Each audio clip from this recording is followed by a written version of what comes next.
За бид рүү хайковд ирсэн байна. Тэгээд мэдээж зочдбол биш туристлэгээрээ туристийн байраа туристлэх гээд хүрээд ирсэн байна. Тэгээд энэ яг цаанаасаа юм туристийн зориулалттай баригдсан юм байранд туристлж үзэж байна. Тэгээд нэг юм хаалган дотроо дахиад юм хоёр туристлэх боломжтой юм хоёр өрөө байт юм байна. Нэг нь ингээд шатаар тийшээ гарчдаг. Тэгээд манай хүүхдүүдтэй явж болохоор шатаар гардаг нэг шинэ доод давхрыг юм сонгоод захиалсан байна. Тэгээд шинээр ашиглалтанд орсон болохоор амар гоё цэвэрхэн юм байна. Угаалгын өрөө нэг юм хөө байна. Тэгээд бид зөвхөн хүүхдүүдтэй явж болохоор аль болох цэвэрхэн туристийн байр сонгож авахыг боддог. Тэгээд энэ хөргөгч угаалгын машин шинэ юу ч ашиглаагүй юм шиг байна.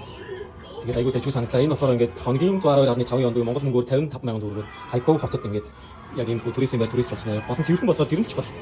Тэгээд нэг ийм том ортой. Тэгээд ийм проектын зурагтай юм байна. Энэ хүүхдүүд амар дуртай үздэг. Тэгээд гадна талаа нэг юм хөө харагдсан.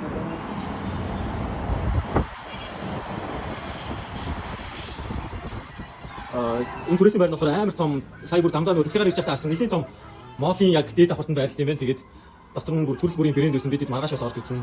Тэгээд том дэлгүүрийн дээр болохоор амар юм байна. Доошогоо ороод шууд дэлгүүрүүдээр хисээд явчвал зүгээр санагдлаа.